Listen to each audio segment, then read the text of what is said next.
been in business a long time, you got some clientele, you might have a slightly bigger team, and you don't have clear expectations defined for every role.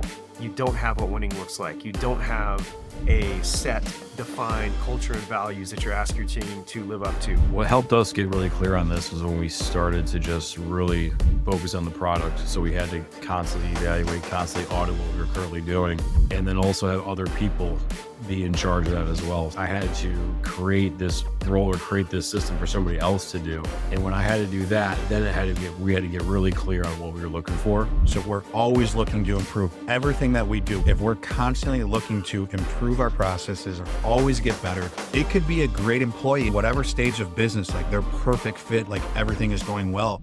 Let's talk about when good team members go bad. So I'm not talking about a situation where you have somebody and you can just tell they're not working out right from the beginning. You don't hire them, et cetera, et cetera. I'm talking about you have a situation where someone that you hoped was going to be performing well in whatever role within your business, and then performance is dropping.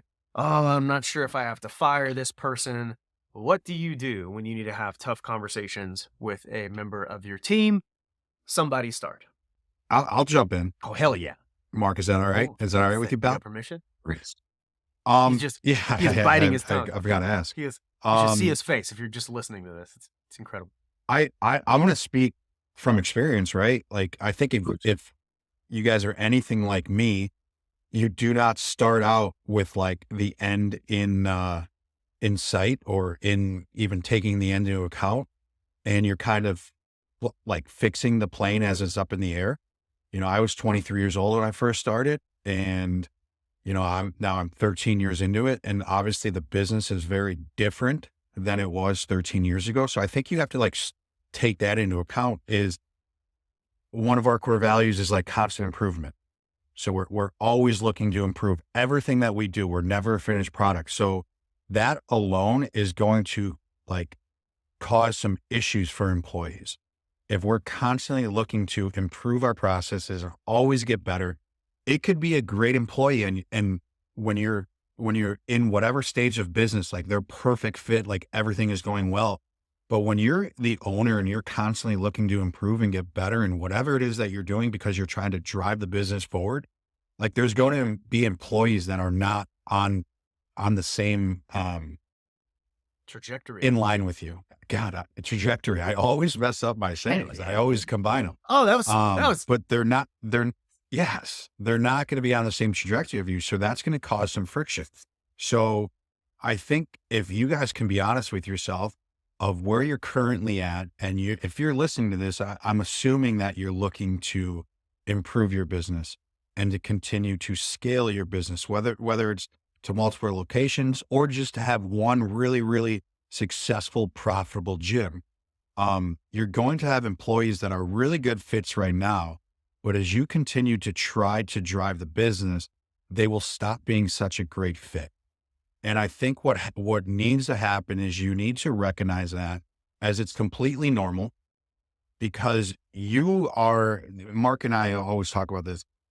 And we actually talked about it in a podcast of the conversations that we have just like within as an owner and the amount of education that we try to, within personal development and all that stuff, like our coaches are not on that same path.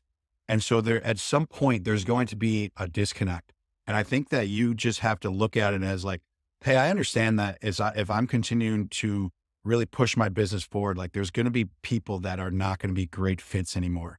And I think that you just have to recognize that as completely normal and then call it is what it is.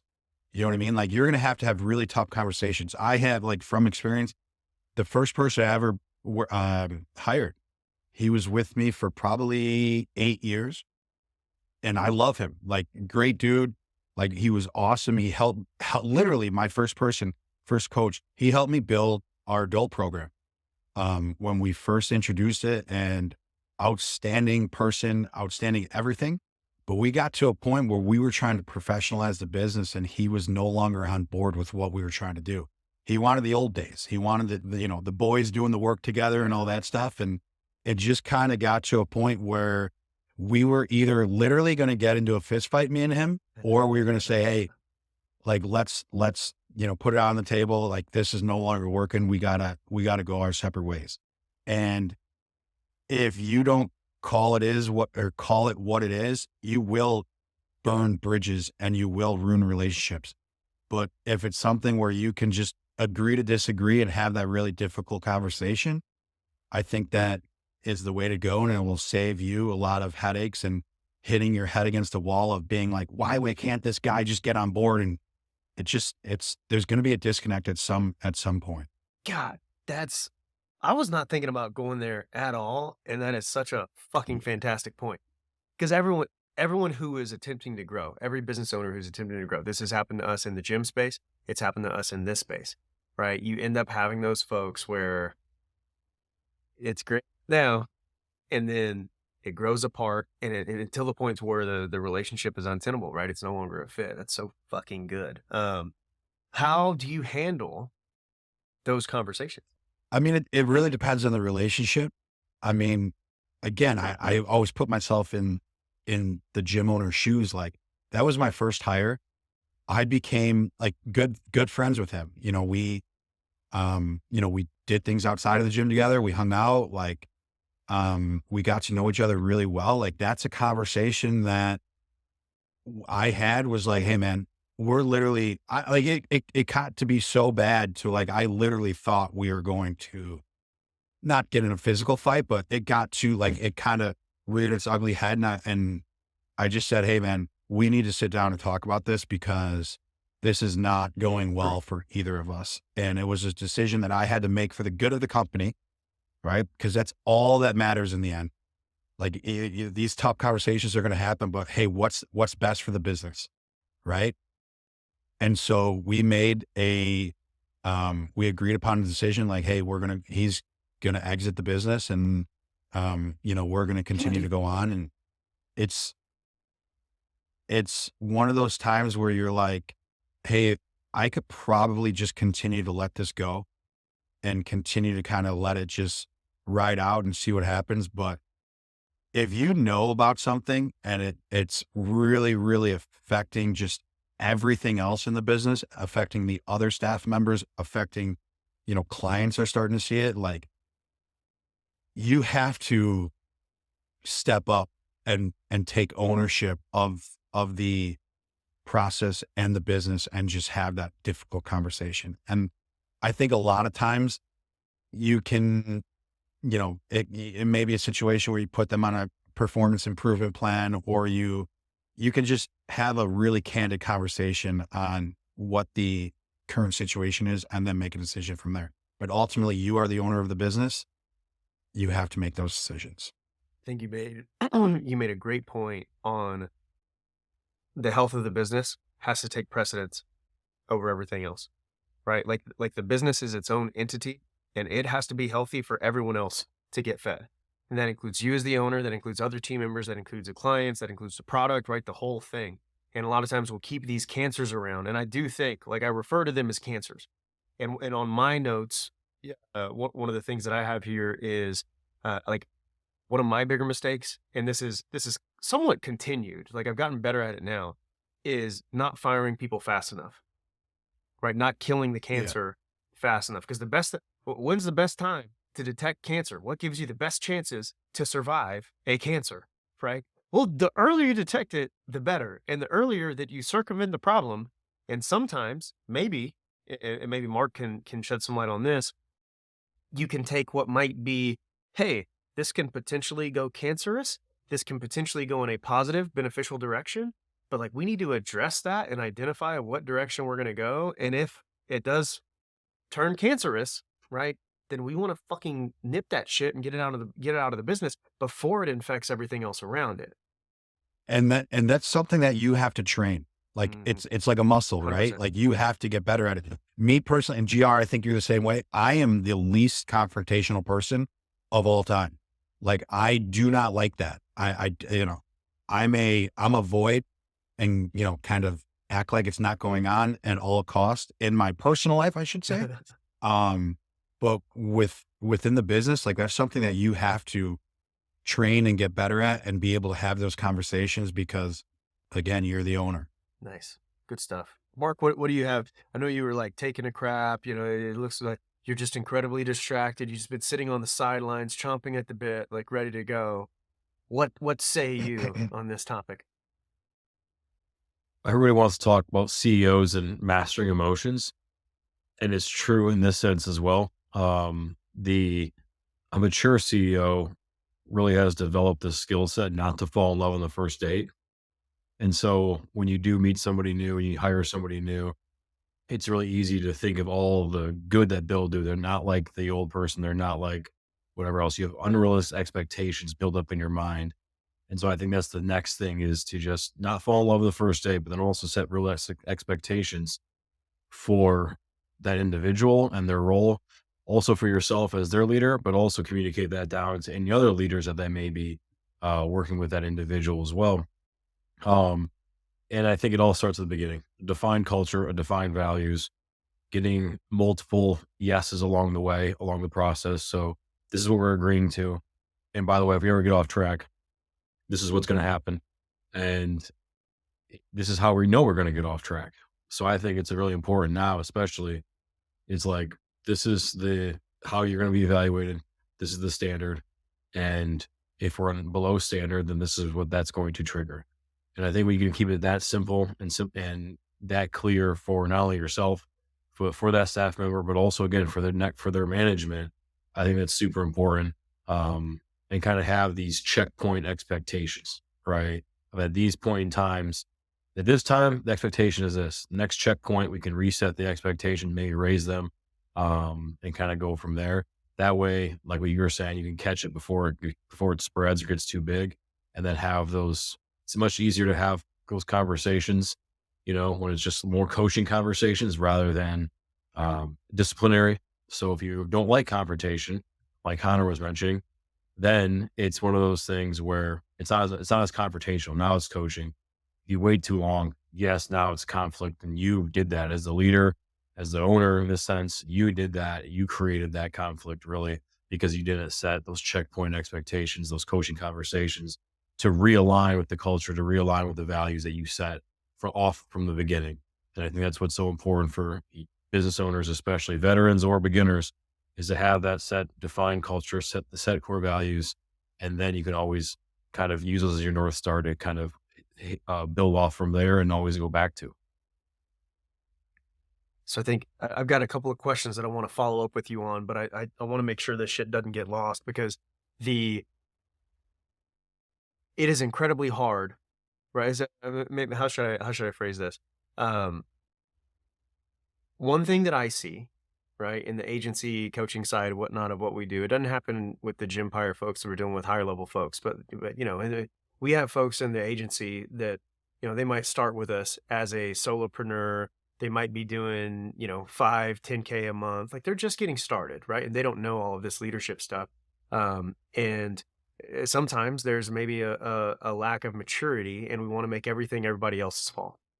Right, and I like to practice the whole, look in the mirror first, little Jocko extreme ownership. I need to get a protein shake, right, or whatever. But, in reality, I think the first question that we probably should ask ourselves as entrepreneurs is, what have we done to create the opportunity for this missed scoreboard, lack of performance, whatever it is, right, to take place? So we need to look in the mirror first. And without that, I don't think it's necessarily fair to expect team members to perform at whatever level because we haven't made it clear what that level is, what winning looks like for that team member. I guess the follow-up question, I know that wasn't super eloquent, but the follow-up question here, Mark, is what if you don't have that down? You might have a team of 2 or 3 trainers, maybe you've been in business a long time, you've got some clientele, you might have a slightly bigger team, and you don't have clear expectations defined for every role. You don't have what winning looks like. You don't have a set defined culture and values that you ask your team to live up to. What do you edit that out? Whew. What do you recommend a gym owner do in that context?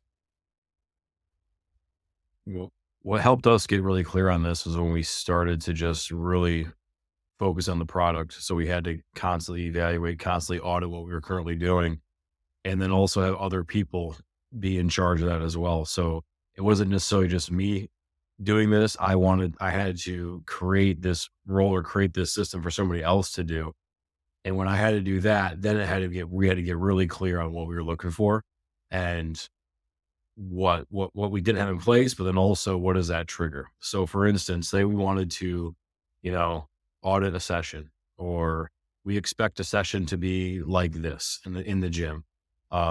And when you're under one roof and you're there and you can kind of see it, you kind of said some things and you give some feedback, right? The important thing is though to give the feedback. Don't just say, why is that happening? I don't know why he's doing that. I told him to do that.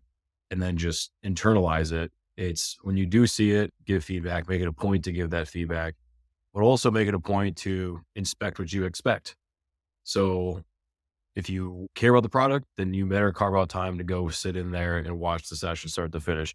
What are you looking for? Develop it while you're there, but you kind of know, but get it on paper, start to define it so they know what they're being evaluated on. So that's the most low hanging fruit I could say about that, because once you do it with one thing, it becomes very clear how the process needs to look for everything else. So we start with the session, but then it could also be a sales call. Then it could be more of a consult structure, which is a little bit more challenging, but then it's everything. How do we do this? How do we do that? Now, before you know it, this is a built out system, a built out process throughout even I would say the year, because building these things out and creating these evaluations or systems, these become like your quarterly rocks within your team, your quarterly goals. Like we're not trying to do this all at once. We're trying to focus on this step by step. So then when it comes down to the individual, we try to give them as many tools as possible to know what success looks like.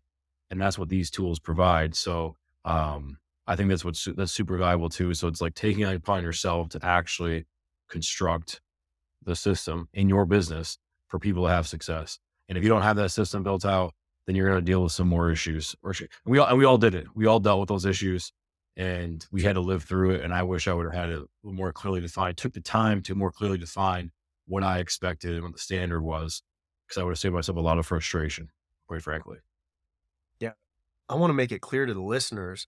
I guess I shouldn't speak for you guys, but for me, this was not in place when I started. I didn't know all this shit. It's not perfect, even in our businesses now.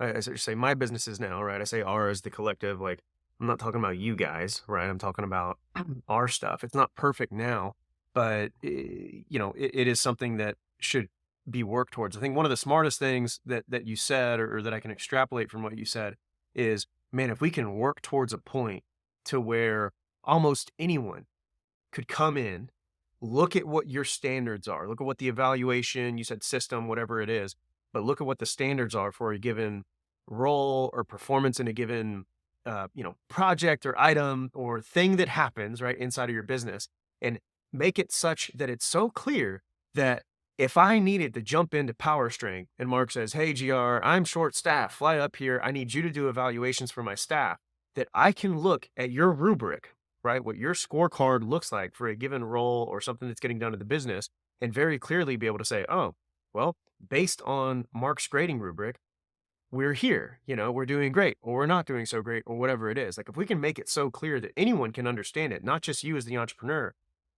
like that creates an opportunity, number one, where you can delegate management at some point in the future. But number two, where the person that you're actually having do the role will know, oh, this is what winning looks like. And this is clear to me.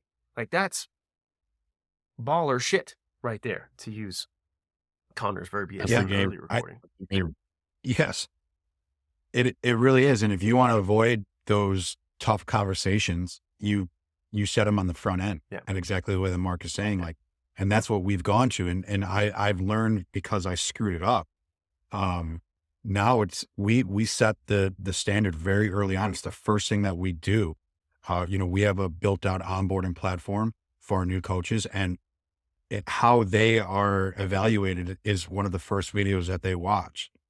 So we do it two-pronged. It's one, our director of training, the same way that Mark is talking, goes in and observes their session and gives them a full broken out assessment. And then we also utilize a lot of client survey on a quarterly basis, that they're graded out on 9 different things, and they get a a trainer score. So it's an average of those 9 categories. They get a trainer score and they have to be above a certain score. So it's really black and white. So it's no longer like, hey man, I feel like something's going off here, and do I need to bring it up now? It's just very black and white. Are you below this standard? You are? Okay, now let's have a conversation on it, on those certain categories you're below. And now we can create a plan moving forward. So it's not of like it's no longer a feel thing. It's very black and white. And we say it very clearly on the front end. So it allows us to easily manage it. We're not Just having to like fly by the seat of our pants and then have to go back and fix it. We set it on the front end and then we manage it. and so I if I think was to potentially extrapolate some more, I've got a thing here. I've got a thing here. I've got a thing here, Mark. So if I'm a gym owner that doesn't have this in place, my recommendation, I want you guys to fight with me on it if you disagree, would be to use the old reset button conversation. Right? So step one would be to create the clear rubric for whatever the thing is that you're trying to evaluate and manage within your business, because without clear standards, it's hard to hold somebody to a standard, right? If that standard's not clear. So step one would be to figure out what winning looks like for your business and try to, define that in ways that almost anyone can understand. That would be step one. Then I'd recommend that you have the old reset button trick. And it's like, whether it's an individual on your team or the team as a whole, whatever it might be, it's, hey guys, so we need to hit the reset button. I was just listening to 3 ridiculously handsome, jerk offs on a gym owner podcast, and they told me to really, adultify the business, professionalize what we're doing, and for us to get to where we want to go, insert mission here, for us to really get where we want to go, we've got to change some things on how we're operating, insert the new values, the new standards of how people are going to be evaluated. And now you have something to work from. You have reset, those expectations. You have drawn a line in the sand where maybe this shit flew before. It's not going to fly anymore. And blah, blah, blah. Your mother's a hook. Yeah, I was rhyming. I had to go on that little tangent. But basically, like the reset button conversation, is that something you guys would recommend doing? Would you recommend something different for folks that don't have this in place already? yeah, especially if you have a plan going Mark's forward network is with it. So it's struggling. just like if you have a plan going forward with it, 100%. Hey, we're hitting reset. This is the plan. This is what we're doing.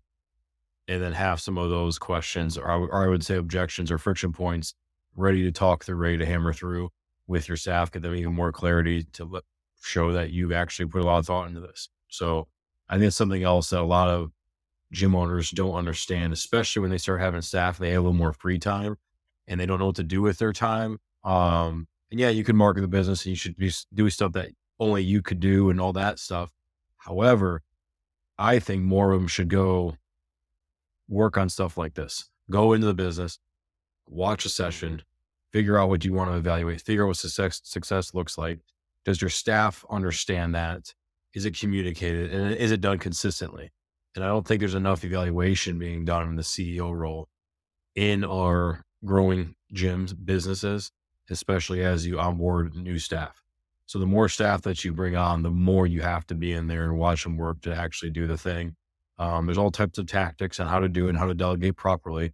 But I'm saying like, what's going on with the execution? Because that is something that is ever changing because every session is different because you're dealing with people and everything has to be adaptable. So how are they adapting within that system as well? And I don't think the boss, quote unquote, goes in there enough and sets the scene of what it's supposed to look like. And I think that's something that a lot of gym owners could spend their time doing. Even if it's an hour or two a week, they're in there, they're asking questions. Hey, this is the system. Why did you do it this way? Why? Like, oh, that's a hiccup. Now we didn't plan on that before. That we got to figure this out. And what Connor said, it's never done. We're constantly refining it. I think that's what I would encourage a lot of gym owners to do. Yeah, I think it's a great exercise. One of the things that has been helpful for me in creating standards is when you find something that you're unhappy with in your business. Oh, well, there probably needs to be a standard, for that. We probably need to find trainers being late. I don't like it when that happens. Well, let's find the opposite of that and make that one of the standards. Oh, trainers aren't, super engaged in a session. Okay. Let's find the things that piss us off, because a lot of times you try to make a list of the things that you want to see, and it might be hard to come up with stuff. You try to make a list of the things that have pissed you off, that you've seen in your business, that pen is like not going to stop flowing for the next hour. And then you have that list of shit that pisses you off. You can then take the opposite, take the antithesis of that and turn that into your standards, rubrics, points of evaluation on whatever the role is within your business. Connor, I'll let you add something here, but I do think like we've given the people some juice and some really big stuff to work on. So what I think makes the most sense is to turn this into a two-parter where part one is creating the standards, right? Because it does seem like that is the first thing that we have to do before we even consider having, those performance improvement plan conversations and what really happens when things go wrong. And so what I'd like to do is kind of close this one out and then have a second part where we talk about the tactical, hey, this person doesn't meet the standard. How do we go about making the decision to hire to let them go, performance improvement plan, et cetera. Anything to add on that? Can I just add one thing, Yes, GR, to do it, that? 100%. This is not tactical. It's more of a challenge. It goes back to what we originally opened the episode with is you have to make the not tough, but it's a decision to go in and actually view some of that. I think a lot of times the owners kind of get are afraid to go in and actually sit in on those sessions and create the standard because they're afraid of actually the product that they're delivering and the product that's going on in their gym. And they're afraid that if they actually see it instead of ignore it, they're going to have to address it. That's a banger. That's huge. Sit I'd on that. echo that. Sit on You think that, something's crossing loving off. gym owner listeners and mom and grandma. I echo that Say what, full-heartedly Mark? because you think something's done.